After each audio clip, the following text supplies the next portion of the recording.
Good morning, all my dear children.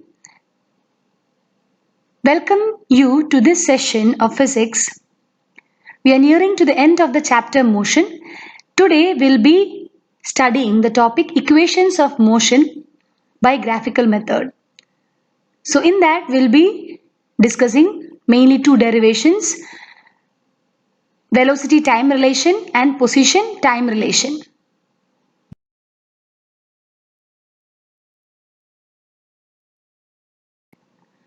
Equations of motion.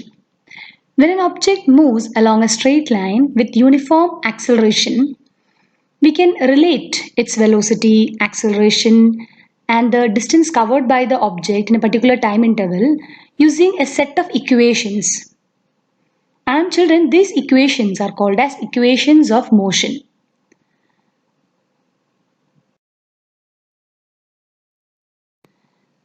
Children, let us familiarize ourselves with the three equations of motion. The first one, velocity-time relation. V is equal to U plus AT. Second, position-time relation. The equation is S is equal to UT plus half AT square. Third, position-velocity relation. That is 2AS is equal to V square minus U square. Here, S denotes the distance covered by an object in time t or displacement. U is the initial velocity of the object, V is the final velocity of the object, and A is the acceleration. And these equations are applicable only to objects which are under uniform acceleration. Okay, children?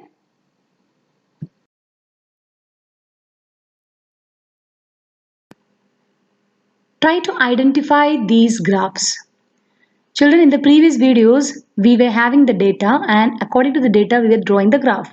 So you should have the skill to understand what type of graph is it without knowing the data. So here, the second graph is more familiar to us, isn't it? So here, both the graphs represent VT graph.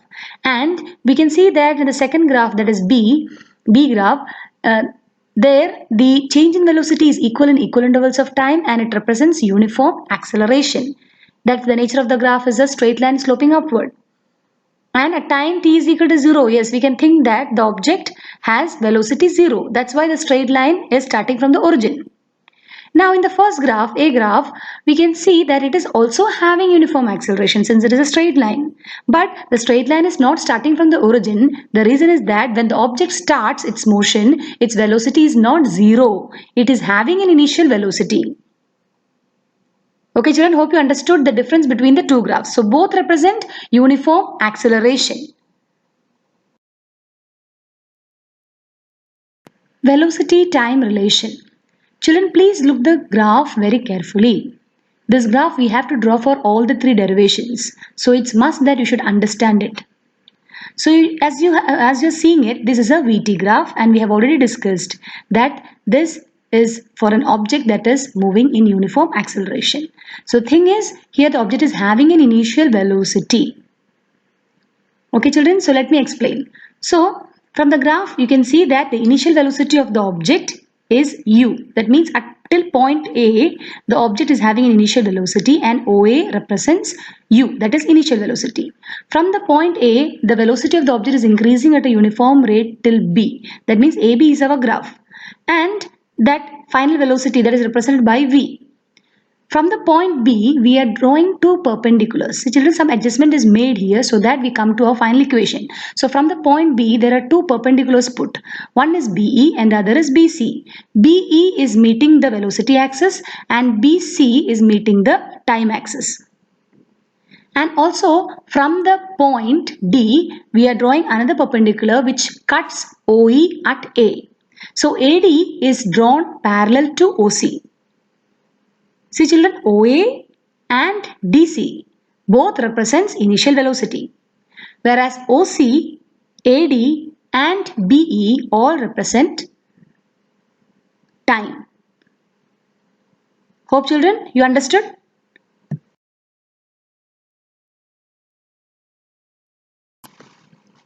So children, let us start. Velocity time relation.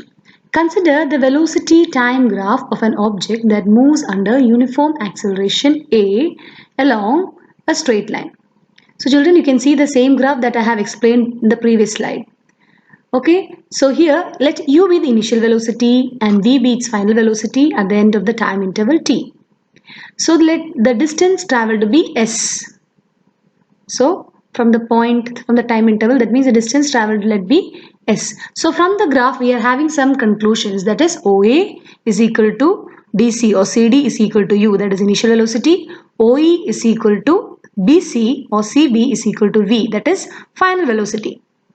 And OC is equal to AD is equal to T, that represents time interval.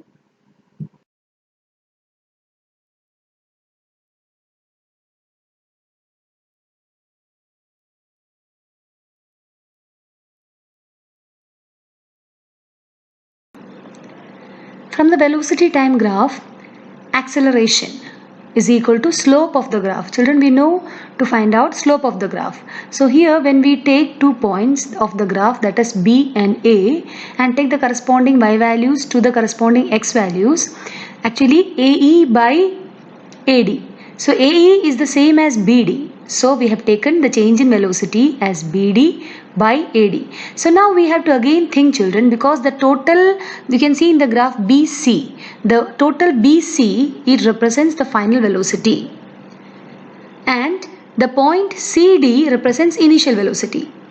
So what is the thing that we get when we subtract BC and DC?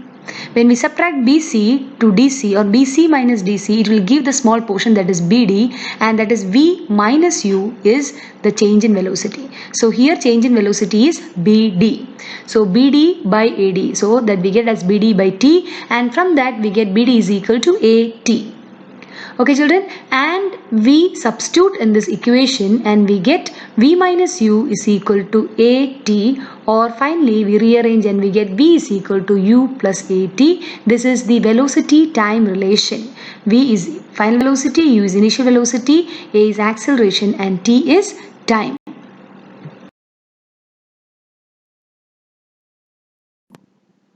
Position time relation.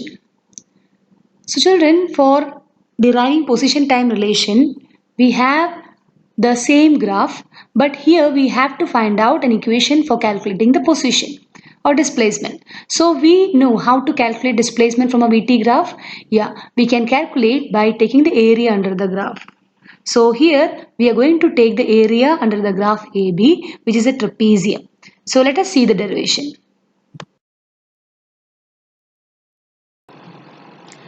Position time relation. Children, we have to draw the same graph and we have to say the same introduction as we did for the previous equation. Consider the VT graph of an object that moves under uniform acceleration A along a straight path. Let U be the initial velocity and V be the final velocity at the end of time interval T. The distance traveled, let it be S. So from the graph, what are the conclusions?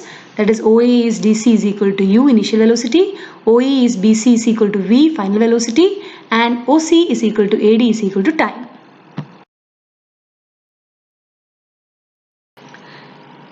Children, let us continue.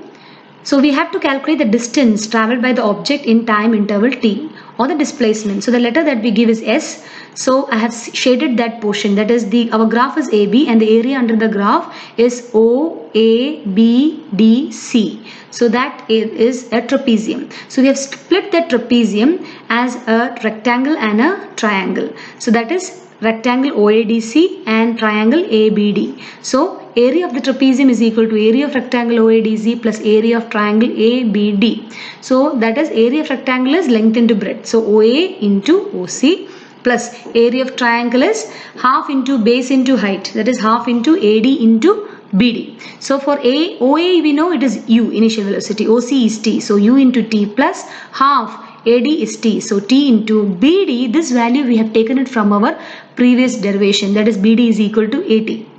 So when we substitute all that, we get S is equal to ut plus half at square. So children, this relation is known as position time relation, because S denotes position and you can see in the right hand side we have time. So position time relation, S is equal to ut plus half at square. So these two derivations you have to write, you have to draw the graph and study as it is.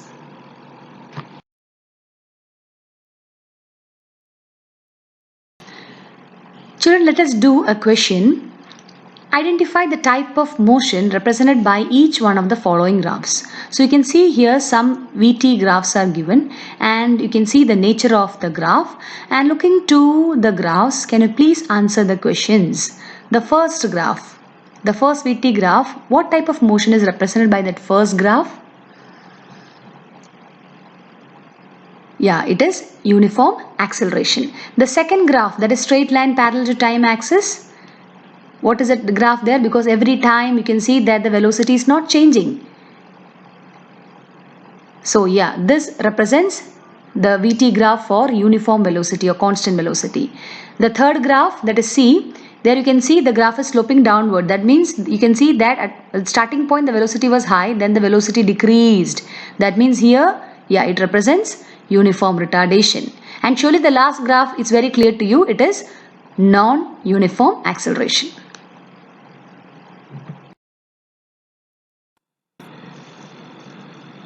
Children, let us do a textbook question related to equations of motion. A trolley while going down an inclined plane has an acceleration of 2 centimeter per second square. What will be its velocity 3 seconds after the start? So after the start means the object is starting from rest. So initial velocity u is 0. Acceleration is given. Positive acceleration, that is 2 centimeter per second square. Time is 3 seconds. So we have to calculate the velocity, final velocity. So we can directly use the first equation of motion, v is equal to u plus at. So when we substitute, we get the answer in 6 centimeter per second. So that centimeter per second we can convert to meter per second. How, children? By dividing by 100. So you have to do that.